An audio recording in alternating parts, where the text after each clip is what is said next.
Alrighty, let's get started. First thing you're going to want to do is follow the link in the description below, and that will lead you to be able to download all the designs, print the instructions and the color breakdowns, and come back here. Next, let's go ahead and gather all of your supplies. There are quite a few, and don't forget your Aurifil thread box. Next thing you're going to do is focus on one section at a time. First, we're going to start with the mushroom caps. These are the materials you're going to need. Be sure to cut everything, and let's go ahead and get started with the preparation. Use best press on the cotton materials, and in this case it's just one piece, which is the mushroom cap material. Let's go ahead and press the paperback fusible web to the foam. Foam is really nice when working within the hoop projects, but it doesn't have a fusible, so we're going to create a fusible by just applying that paperback fusible web. Press it, follow the manufacturer's instructions on how long to press it. Once you're done pressing, you're going to notice that it's got a little heat to it, so just cool it off, and then you can peel away the paper. You can disregard the paper, we do not need it any longer.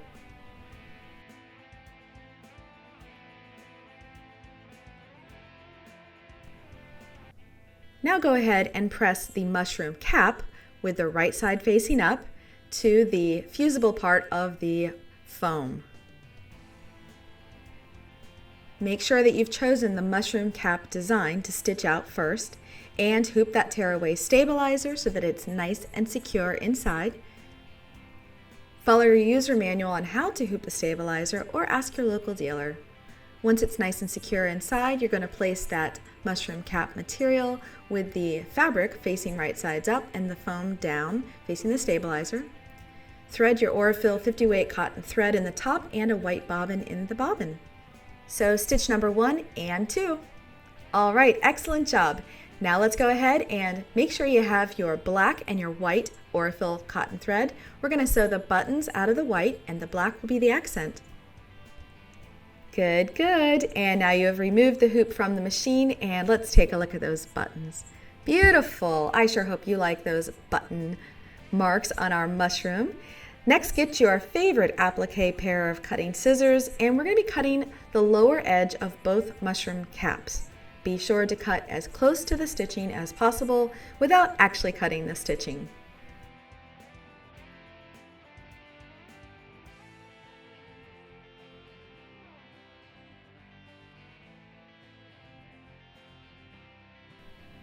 Great. Now, once you're finished cutting both of the bottom edges, just along the top portion of the bottom mushroom cap, be sure to cut straight across there, because our next thing is going to do some satin stitching, and we don't want to catch that piece of material.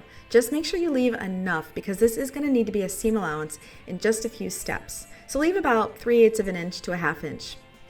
Next, you're going to be inserting a matching black bobbin so that we can do the final satin stitching of this project, which is stitch number 5. Go ahead and stitch that up. Well done. Now you're going to just remove the mushroom caps from the stabilizer. It's super easy because it kind of perforated when it was doing the satin stitching. And along the top edges, you're going to cut to about 3/8 inch to a 1/2 inch seam allowance. And then of course we're going to align these two, and we're going to sew them. So let's go ahead and do the seam allowance cutting right now.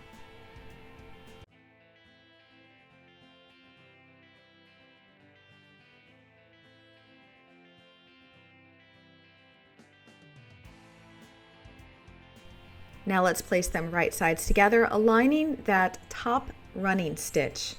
Use those wonder clips so that you can apply the two of them together.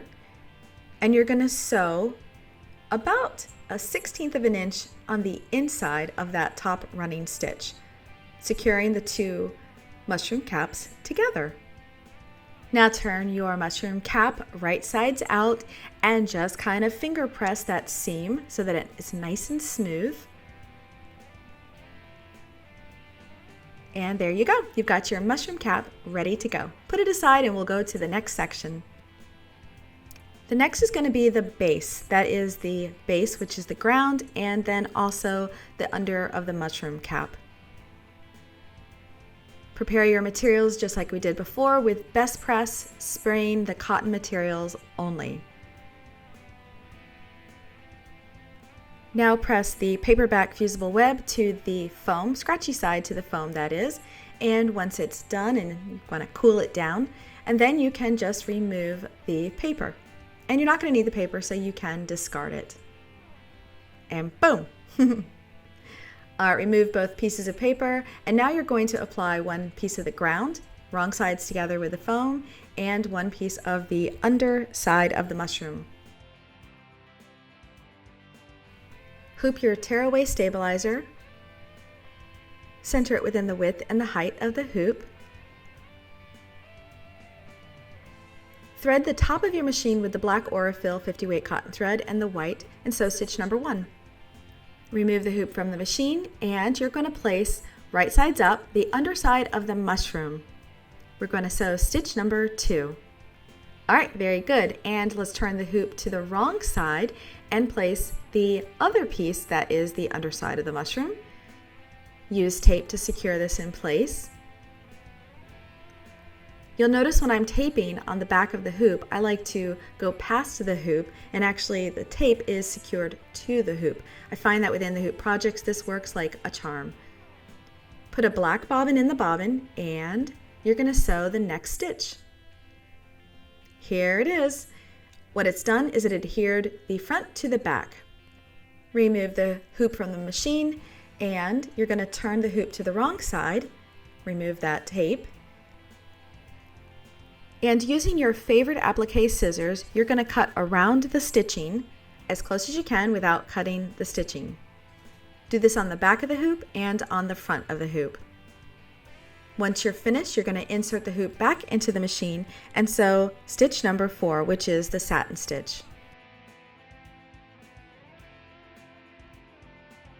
Remove the hoop from the machine, and now we're going to stitch our ground. Place the ground piece of material with the right side facing up, the foam facing the hoop, and you're going to change the thread to green Aurifil in the top and then a white in the bobbin. And sew stitch number 5. Now once you're finished with that, this is where all the fun details starts. You're going to go ahead and gather your threads and sew stitches number 6 through 13. Lovely. I just love this. I think it's so pretty. In fact, fun fact, this was actually my daughter Heidi's idea. So turn that hoop to the wrong side facing up, place the background material, use the tape just like you did earlier, and place it all the way across, securing to each side of the hoop. You're going to thread your machine with the green on the top and green in the bobbin this time, and you're going to sew the next stitch. Once you're finished with that, remove the hoop from the machine, remove the tape, and using your favorite applique scissors, cut all the way around the outside stitching as close as you can without cutting the stitching on the bottom, and when you're finished with the bottom, flip it over and do the same thing. Cut all the way around the stitching, but do not cut the stitching. The reason you want to cut as close as you can is because the next stitch sequence is going to be the satin stitching. Once you're finished, remove the hoop from the machine, and you're going to simply remove the ground and underside of the mushroom from the stabilizer. Because of that satin stitching, it's perforated and they just pop right out. Excellent job! Set these aside, we'll need them in a bit. Very exciting, this is the last and final hooping. Gather your materials that you're going to need. We're going to need a couple of different things, so look at the instructions. And use that Mary Ellen's Bath Press once again to press all of your cotton materials.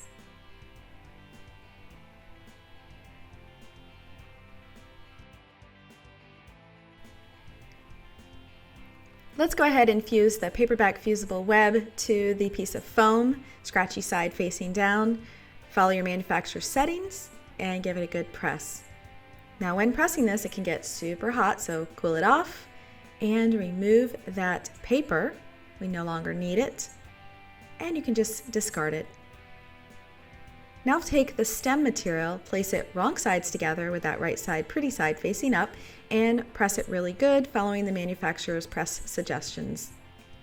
And repeat the same steps for the little door pieces. There's the outside door, which we have here as red, and the inside door, which is here as black.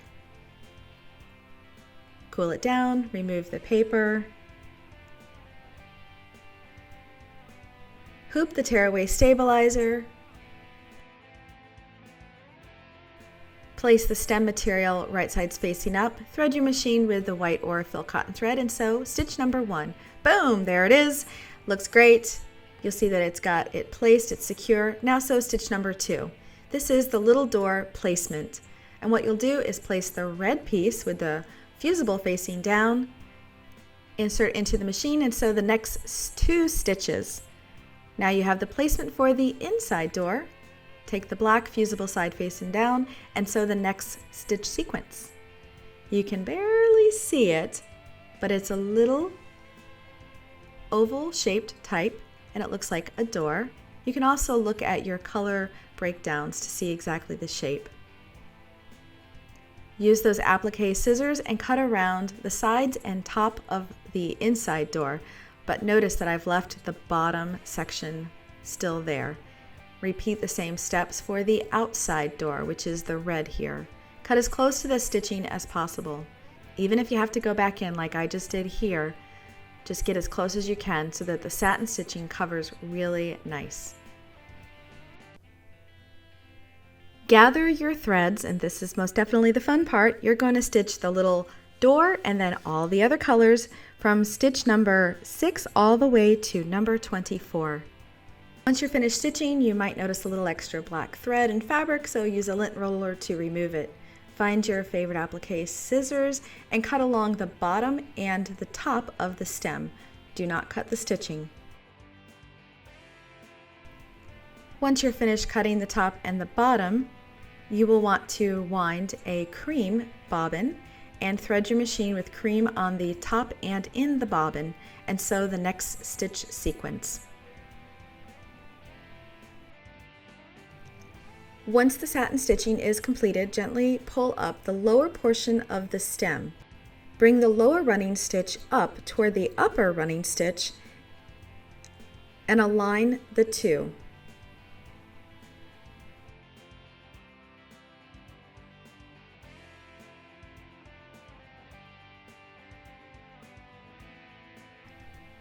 Secure the 2 materials with tape on both sides. Insert the hoop back into the machine and sew the final stitch sequence, which is the construction stitch. Be sure to hold the sides down as you're stitching and keep an eye on that tape. Remove the hoop from the machine and the rest of the stem from the stabilizer. Use those Olfa precision applique scissors and cut the outside area, leaving about, but between 1/4 inch and 3/8 inch of a seam allowance. Turn it right side out and finger press.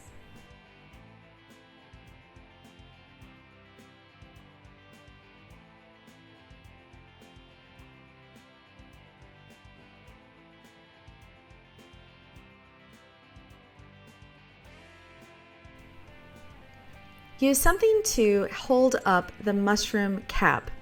And in this case, I'm using 2 of these pin cushions just to kind of hold it in place. Use the doll making beads and fill it up almost all the way, leaving a little space for the poly fluff. And just put a little bit inside there and maybe a little bit more. That's too much. And then we're going to place the underside of the mushroom over top of it and begin to clip and secure the mushroom cap to the underside all the way around.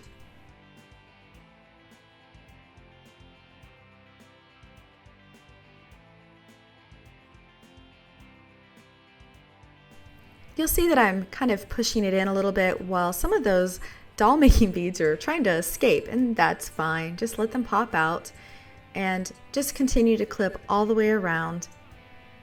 Oh, there goes another one. One more. Now grab that glue that you have, and I'm using the E6000 glue. It's very strong and it dries pretty fast, but it has a terrible odor, so make sure you're working in a ventilated area. And you want to apply the glue about 1 inch at a time. So apply a little bit of the glue on the inside and then close it and secure it with one of those little clips.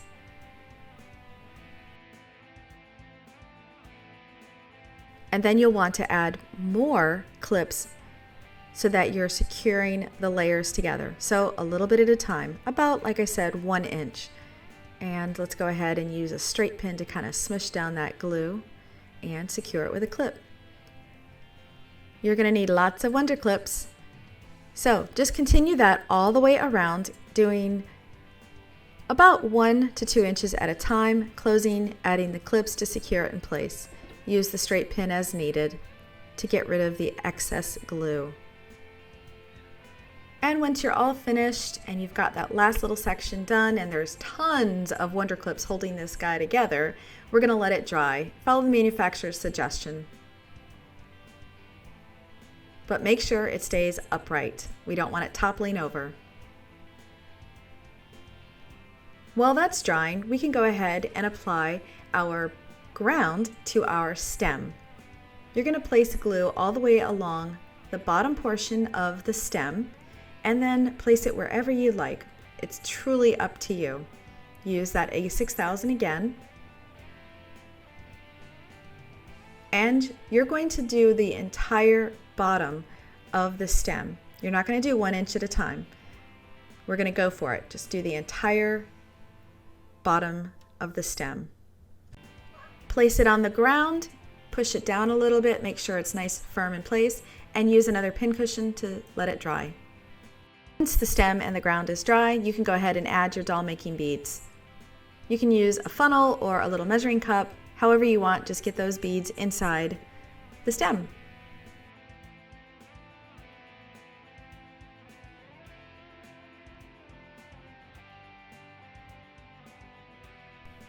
You can also add a little bit of polyfill at the top if you want to. It just kind of adds a little extra cushion. And grab the E6000 once again and place it along the top of the satin stitching on the stem all the way around. Try and do it in one fluid motion.